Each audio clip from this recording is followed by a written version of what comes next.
புது சிருஷ்டியின் குடும்பமும் கடமைகளும்.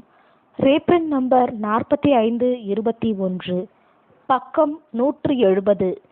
தலைப்பு: காவல் கோபுரத்திலிருந்து கண்ணோட்டங்கள். வளர்ந்து வரும் தலைமுறையினர். இந்த யுகத்தின் முடிவில் நிலவும் நிலைமைகள் என அப்போஸ்தலனால் சுட்டிக்காட்டப்பட்டவைகளில் பின்வருபவைகளும் இடம்பெறுகின்றன. அவை: தாய் தகப்பன்மாருக்கு கீழ்ப்படியாத நிலைமை, அடங்கா தன்மை, சுகபோக பிரியம், துஷ்டத்தனம் முதலியவை ஆகும். இத்தருணத்தில் ஏனென்று ஆழமாய் ஆராய்ச்சி நாம் செய்யாமல் இந்த முன்னுரைத்தல்களில் அநேகம் நம் கண்களுக்கு முன்பாக நிறைவேறியுள்ளது என்ற உண்மையினை மாத்திரம் அடையாளம் கண்டு கொள்கிறோம். பெற்றோருக்கான பயபக்தியின்மை என்பது தேவனுக்கும் சரி மனிதனுக்கும் சரி பயப்படாத அஜாக்கிரதையான நிலைமைக்கு அதன் சுயநலமான ஒழுக்கமற்ற போக்கில் வழிநடத்துகின்றது. தி பிலடெல்பியா பப்ளிக் அட்டவணையானது பட்டணங்களில் தெரு கலவரங்களில் சமீப காலங்களில் பங்கெடுத்தவர்களின் புகைப்படங்களானது 15 முதல் 21 வயதிற்குள்ளான ஆண் பிள்ளைகளின் புகைப்படங்களாக பிரதானமாய் காணப்படுகின்றது என்ற உண்மையினை கவனத்திற்கு கொண்டு வந்துள்ளது. இதை போன்று ஸ்பிரிங்ஃபீல்ட் எனும் இடத்திலும் 2 வருடங்களுக்கு முன்பு ரஷ்யாவிலும் சமீபத்தில் ஸ்பெயினிலும் நடந்த கலகங்களின் பதிவானது காணப்படுகின்றது.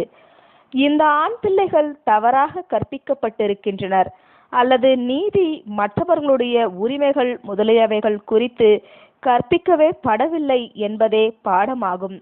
உலகமானது சுயாதீனம் குறித்த புரிந்து கொள்ளுதலில் மங்கிக் கொண்டு போகிறது என்று நாங்கள் அஞ்சுகின்றோம்.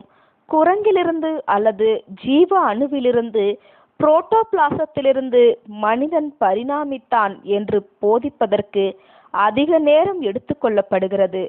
மேலும் இளைஞர்களுக்கு அவர்களது சொந்த உரிமைகள், மற்றவர்களது உரிமைகள், சட்டம் மற்றும் ஒழுங்கின் அவசியம் முதலியவைகள் குறித்து அச்சுறுத்துவதற்கு போதுமான நேரம் செலவிடப்படுகிறதில்லை. திவ்ய வழிநடத்துதலின்படி நம்மில் பள்ளிக்கூட ஆசிரியர்களாய் இருப்பவர்களை தவிர மற்றபடி நம்மீதோ நம் வாசகர்கள் மீதோ பள்ளிக்கூட பொறுப்பானது காணப்படுகிறதில்லை. எங்கெல்லாம் நமக்கு செல்வாக்கு இருக்கின்றதோ அச்செல்வாக்கானது நீதியின், நியாயத்தின், நேர்மையின், இரக்கத்தின் சார்பாக பயன்படுத்தப்பட வேண்டும். ஆனால் நம்முடைய சொந்த இல்லங்களிலும் மற்றும் குடும்பங்களிலும் நம் ஒவ்வொருவருக்கும் மற்றும் அனைவருக்கும் இருபாலின வாலிப பிள்ளைகளிடத்தில் முக்கியமான கடமைகளை பெற்றிருக்கின்றோம். ஒவ்வொரு பெற்றோர் மீதும் தனது பிள்ளையை பராமரிக்கும் காரியமானது தலையாய கடமையாகவும் பொறுப்பாகவும் காணப்படுகின்றது. இந்த மாபெரும் பொறுப்பினை சரியாய் ஆற்றிடுவதற்கு ஜாக்கிரதையோடும் ஜெபத்தோடும் நாடப்பட வேண்டும் மற்றும் மகா ஞானத்தோடு செயல்படுத்தப்பட வேண்டும். ஒரு குழந்தையை உலகத்தில் கொண்டு வருகையில் பெற்றோர்கள் மாபெரும் பொறுப்பினை ஏற்றுக்கொள்ளுகின்றனர்.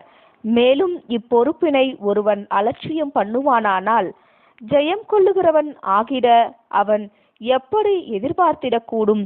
ஒருவேளை நம்மால் செய்ய முடிந்த அனைத்தையும் நன்றாய் செய்த பின்னரும் கூட பிள்ளையானவன் தவறான பாதைக்கு சறுக்கிடுவானானால் அது மிகவும் வருத்தப்படத்தக்க மற்றும் ஜெபம் ஏறெடுக்கத்தக்க காரியமாகும்.